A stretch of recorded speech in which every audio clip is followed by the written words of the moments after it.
उठाकर कथा स्थल तक आ सकती है तो उसका भाव कुछ कम नहीं हो सकता, उसका भाव कभी गलत नहीं हो सकता। ये मेरी जितनी जीजियां बैठी हैं ना, जितनी माताएं बैठी है, जितने मेरे जीजा बैठे हैं, मेरी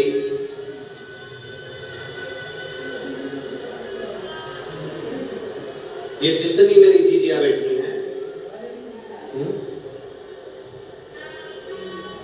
जितनी मेरी जीजियां बैठी, इनसे कोई कह दे कि तुम 2 बैग उठाकर, 4 बैग उठाकर चलना, 3 बैग उठाकर चलना या किसी के लिए कुछ लेकर चलना, वहां जाकर देना, नहीं। केवल एक शिव महापुराण की कथा एक ऐसी है जिसमें इनका भाव झलकता भी है और भगवान की भक्ति इनके हृदय में समाहित भी होती है।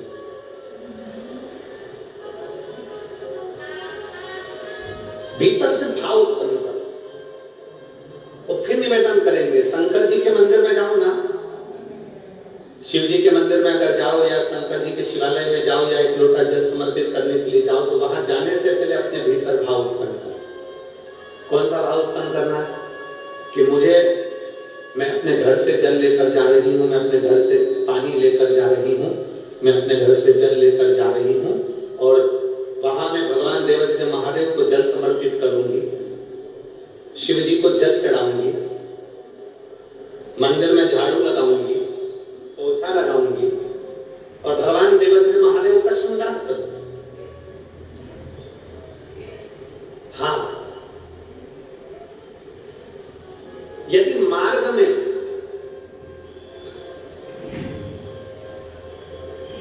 इस जल की भी जरूरत अगर भगवान महादेव से भी ज्यादा किसी जीव को पड़ जाए, संत एकनाथ जी, संत तुकाराम जी,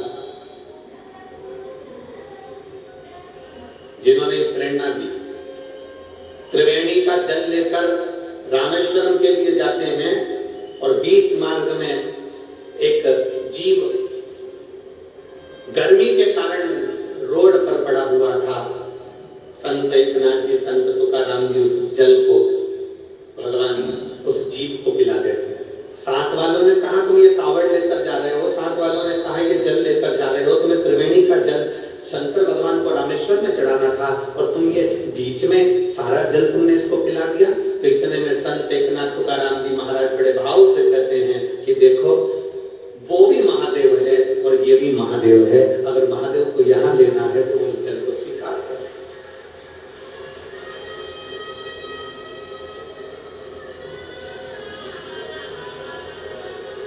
कल शाम का एक प्रसंग है। कल कोई कह रहा था, गुरुजी आप 2 बाटल जलाने का बोलते हो, 1 बाटल का क्यों नहीं करते? हमने कहा वो 1 बाटल उसके खुद के काम की रहेगी, और अगर वो 2 बाटल जल लेकर आ रहा है ना, तो उसके अंदर के भाव है कि मैं दूसरे को पिलाने के लिए लेकर जा रही हूँ। अगर हम दूसरे को समर्पण करने का भाव रखते हैं तो भोलेनाथ भी अपना सर्वस्व तुम्हें लुटाने का भाव अपने भीतर रखते हैं।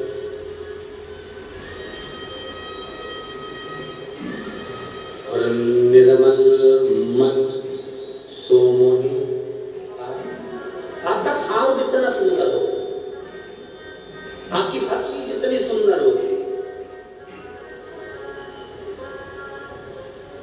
उस निर्मल भाव से परमात्मा को ढूंढने में देरी नहीं लगती। निंदा से दूर हो जाओ, चुगली से दूर हो जाओ, बेकार कर्म से दूर हो जाओ। एक बड़ा सुंदर संवाद आता है।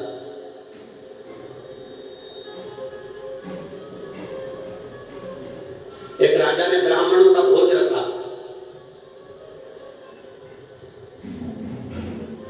संतों को भी बुलाया, गुरुओं को भी बुलाया और ब्राह्मणों को भी बुलाया। बड़ा भंडारा है। राजा ने कहा इतने सारे लोगों का भोजन बनेगा, भंडारा बनाने के लिए खुले में बना लिया जाए। ग्राउंड देखा, एक खेत देखा, जमीन देखी, उस पर भंडारा बनना चाहिए। कितना दूर रहना निंदा से, कितना दूरी बनाकर रखना इस निंदा से। जिस पर हम बैठे हैं, इसको क्या कहते हैं? जम के बोलते रहे। इसको कोई प्रधानमंत्री की कुर्सी तो नहीं कहता, इसको कोई राष्ट्रपति की कुर्सी तो नहीं कहता, इसको कोई मुख्यमंत्री की कुर्सी तो नहीं कहता, इसको कोई आमदार या खासदार की कुर्सी तो नहीं कहता, इसको क्या कहते हैं? व्यास पीठ।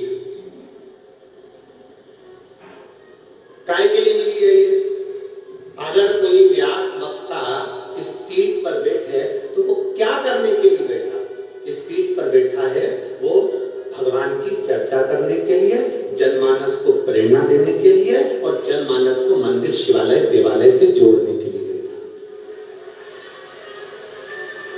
इस व्यासपीठ की गरिमा ये है कि इस व्यासपीठ से एक भी शब्द निंदा का ना निकले, किसी के लिए अपशब्द ना निकले।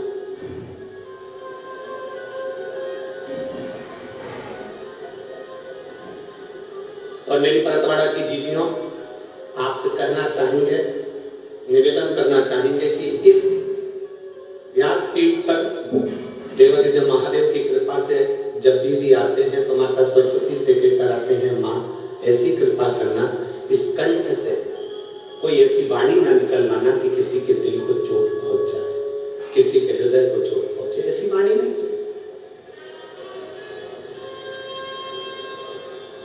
किसी की निंदा इस व्यासपीठ से ना निकले।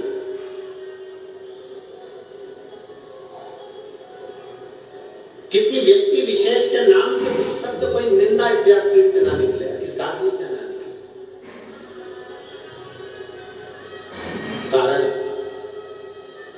निंदा का प्रतीक, निंदा का फल क्या है, निंदा का पाप क्या है, ये हमारे शास्त्र कहते हैं। एक राजा ने एक भंडारा करा, ब्राह्मण भोज करा, सबको बुलाया, संत महात्मा गुरुजन सब भोजन करने के लिए आए। सब भोजन बन रहा था खुले में, एक चील उड़ी, उसने सांप पकड़ा, सांप लेकर उड़ी, सांप ने विष उगला, वो विष खीर में जाकर गिर गया,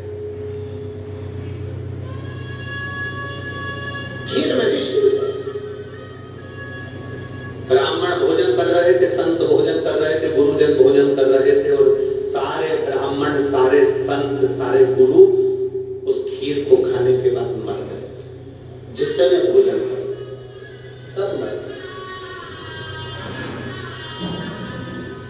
धर्मराज की यहां सभा लग गई, चित्रगुप्त महाराज बैठे। चित्रगुप्त महाराज ने धर्मराज से पूछा, बताइए इतने सारे ब्राह्मण और संत मरे हैं, इसका पाप किसके माथे पर देंगे? इसका पाप किसके पल्लू में बांधना है? इतने ब्राह्मण, इतने संत मरे, इसका पाप किसके माथे पर दिया जाए? राजा के माथे पर, जिसने ब्राह्मण संत भोज रखा, उस सर्प के माथे पर जिसने अपना विष उगल दिया, उस चील के माथे पर जो सर्प लेकर जा रही थी, जो भोजन बना रहा है उसके माथे पर,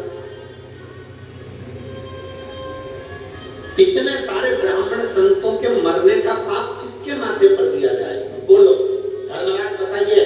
मैं किताब लेकर बैठा हूं, मुझे इसमें निर्णय देना है, आप बताओ किसके माथे पर दिया जाए? धर्मराज ने कहा 4 दिन रुक जाओ, उसके बाद में निर्णय लेंगे कि इसका पाप किसके माथे पर दिया जाए। 4 दिन निकले, राजा के नगर में 4-5 संत ब्राह्मण और आ गए। उन्होंने एक स्त्री से पूछा, माता जी राजा का भवन कहाँ है? स्त्री ने पूछा, क्यों? हमें भूख लगी है तो राजा के भवन में हम भोजन करेंगे। स्त्री ने कहा, बाबा सामने राजा का भवन है, परंतु हमारे यहाँ का राजा ऐसा है कि भोजन में जहर मिलवाकर ब्राह्मण संतों को मार डालता है। ऐसा खोलना राजा है हमारे यहाँ, ऐसा बेकार राजा है हमारे यहाँ। संत ब्राह्मण वापिस लौट गए। धर्मराज ने चित्रगुप्त को बुलाया और बुलाकर कहा, जो ब्राह्मण और संत मरे थे उनके मरने का पाप इस स्त्री के माथे पर डाल दिया जाए। उनके मरने का पाप इस स्त्री के माथे पर डाल दिया जाए, क्योंकि इसने निंदा करी।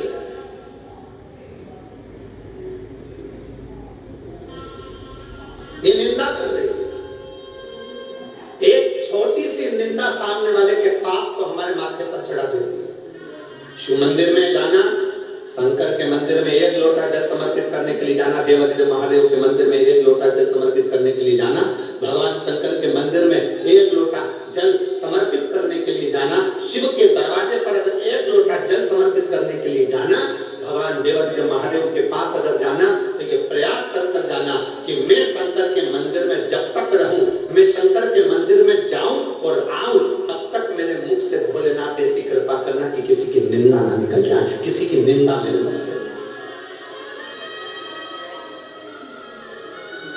किसी की निंदा ना बन सके तो हमसे भजन बने। आप अपने घर से लोटा भरकर जब जल लेकर निकलो ना, तो जल लेकर निकलो तो मुख से श्री शिवाय नमस्तुभ्यं, श्री शिवाय नमस्तुभ्यं, श्री शिवाय नमस्तुभ्यं।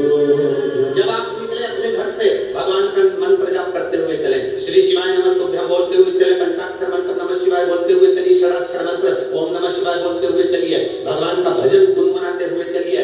ये मत सोचना कि कौन हमको देख रहा है, कौन हमको नहीं देख रहा। आपकी चित्तवृत्ति को आप जितना शंकर से जोड़कर चलोगे, उतने आपकी जिंदगी की एक आनंदता उत्पन्न हो जाएगी, अपने जीवन का एक सुख उत्पन्न हो जाएगा।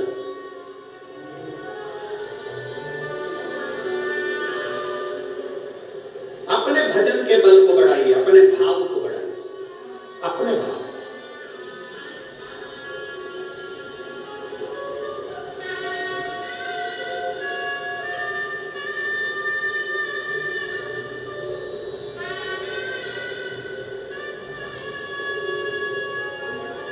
कल हमने हमारे साथ में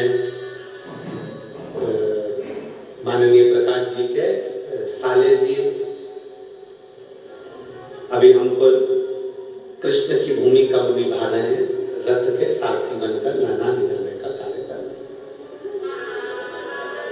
कल हमने उनसे पूछा, इतना तेज गर्मी पड़ रहा है और कई लोगों को खाना पीना भी होता है, पानी भी पीना होता है, 10 जगह का जल भी आता है, भोजन भी आता है, कोई पेट गड़बड़ हो रहा हो, कोई कुछ हो रहा हो, तो उसके लिए हॉस्पिटल ले जाने के लिए क्या प्रयोजन। तो उन्होंने कहा, गुरुजी हमारे यहाँ के भरतवाड़ा के जो विधायक महोदय हैं, बच्चू भैया ऐसा कुछ नाम उन्होंने बताया था, श्री बच्चू जी गुरु, कहा गुरुजी एक अस्थायी हॉस्पिटल बनाया गया हमारे कथा स्थल के आसपास में, जिससे लोगों का इलाज हो सके। मैं माननीय विधायक महोदय बच्चू भैया जी को बहुत बहुत साधुवाद देता हूँ कि आपने ये व्यवस्था साधुवाद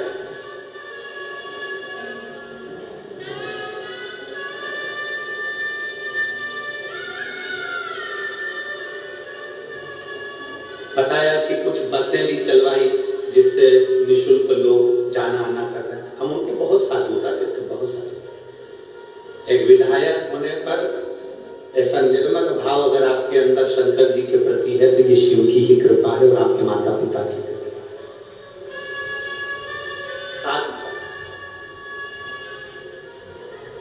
अपने भाव को शुद्ध बनाए।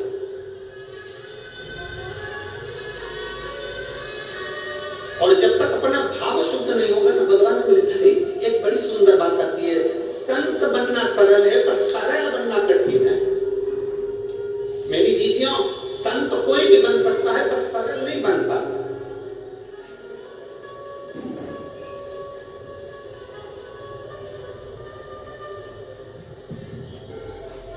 ये कंठी काय के लिए पहनते हो? तुलसी की।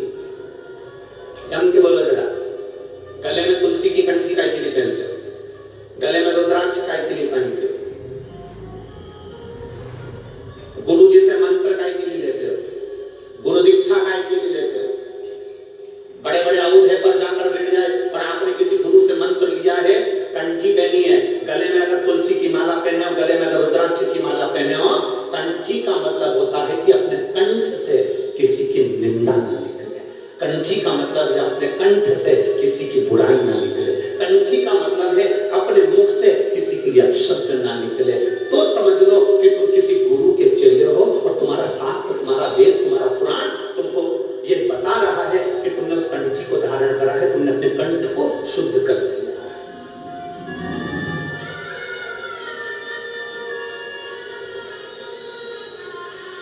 कंठी का मतलब केवल ये नहीं है कि हमने दिखावा कर दिया कि हमने गुरु का मंत्र ले लिया।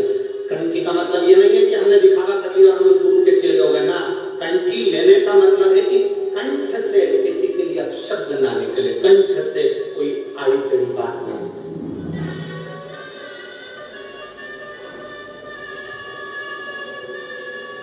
और मत बुरे कर्म कर बंदे वरना पछताएगा, भगवान की आंखों से तू बच नहीं पाएगा, तू बच नहीं पाएगा। अरे ओ यारे मत करना रे, तेरे कर्म का फल भी पूरी पाएगा, जैसा किया तूने तेरे आगे आएगा। मत बुरे कर्म कर बंदे वरना पछताएगा, भगवान की आंखों से तू बच नहीं पाएगा, तू बच नहीं पाएगा। ऐसा कर्म क्यों करना? कंठ में कंठी पहने हो और मुख से निंदा कर रहे हो, कंठ में कंठी पहने हो और अपने मुख से आप शब्द कर रहे हो, तो ये श्रेष्ठता नहीं बनती। मेरी जीजियों और मेरे जीजाओं, मेरी बेटियों, मेरे बेटाओं, जिंदगी में एक बात याद रखना, जो फसल बोओगे वही तुमको काटना। वही काट। मंदिर काहे के लिए जाते हो? जम के बोलो जरा जल्दी से, मंदिर काहे के लिए जाते हो? भगवान को अपना टुकड़ा सुनाने के लिए, भगवान से मांगने के लिए। चल अच्छा, इसको अपन बाद में सुनेंगे, पहले ये बताओ जमीन किस किस के यहाँ पर? खेती खेती किस किस के पास में? हाथ उठा जरा। जमीन किस किस के पास में? चलो ठीक है, साधु का भगवान आपकी और 2-4-6 बीघा और आगे बढ़ा। बहुत अच्छी फसल हुई, शायद इधर फसल को पीक कहते हैं। क्या कहते हैं? बहुत अच्छी पीक हुई, बहुत अच्छी फसल, ढेर सारी फसल हुई, ढेर सारी पीक हुई। उस फसल को कहां लेकर जाते हो फिर बाद में, जब बहुत सारी हो जाती है तो? जम के बोलो, मंडी। कहां ले जाते हो? मंडी। पीक बहुत अच्छी हुई, फसल बहुत सारी हुई, गेहूं बहुत हो गया, धान बहुत हो गया, सोयाबीन बहुत हो गया, कपास बहुत हो गया। जब फसल बहुत सारी हो गई तो हम इसको कहां लेकर गए? जम के बोलो, सब बोलो, कहां लेकर गए इसको? मंडी में लेकर गए। मंडी में ले जाकर हमने गाड़ी को उंडेला, हमने गाड़ी को उंडेला, हमने गाड़ी को खा लिया। फसल ज्यादा हो गई, गेहूं ज्यादा हो गया तो मंडी ले गए, धान ज्यादा हो गया मंडी ले गए, कपास ज्यादा हो गया मंडी ले गए, तो हमने वहां ले जाकर दे दिया। बोलो सही है कि गलत है? सब बोलो जितने बैठो, सही है। गेहूं ज्यादा हो गया तो मंडी ले गए, कपास ज्यादा हो गया तो मंडी ले गए, धान ज्यादा हो गया मंडी ले गए, सोयाबीन ज्यादा हो गया मंडी ले गए, फसल ज्यादा हो गई तो मंडी ले गए, सब्जी ज्यादा हो गई तो मंडी ले गए। उसी तरह मंदिर क्यों जाते हैं? शिव पुराण कहते हैं जैसे फसल ज्यादा होती है तो मंडी ले जाई जाती है, पाप ज्यादा होता है तो महादेव के दरवाजे जाए।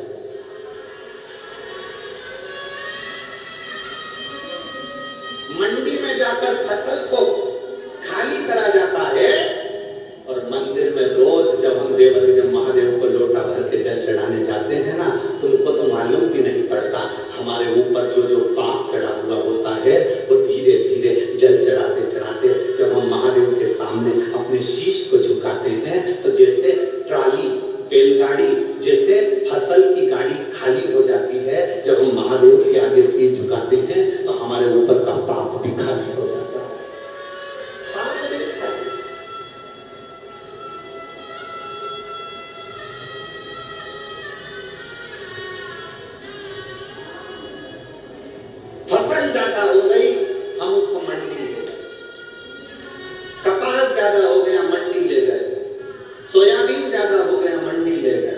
गेहूं ज्यादा हो गया, मंडी ले गए, निवेदन है जब बहुत, और ऐसा कोई मनुष्य नहीं जो पाप ना करता, सबके मुख से रोज झूठ निकलता, रोज सबके मुख से अपशब्द निकलता। हम कितना भी समझा दे तुमको तो भी तुम मुख से कुछ ना कुछ गाली निकल ही जाएगी, आड़ा टेढ़ा निकल ही जाएगा। हम कितना भी समझा, हम कितना भी बोल दे तुमको, तुम फिर भी कहीं ना कहीं हमारी वाणी से निकल जाता। कली काल है ना, कलयुग है ना, हम कितना भी समझा ले तो भी निकल जाएगा। तो क्या करना है हमको? फसल को मंडी लेकर जाओ, तो इस शरीर को कहाँ लेकर जाना है?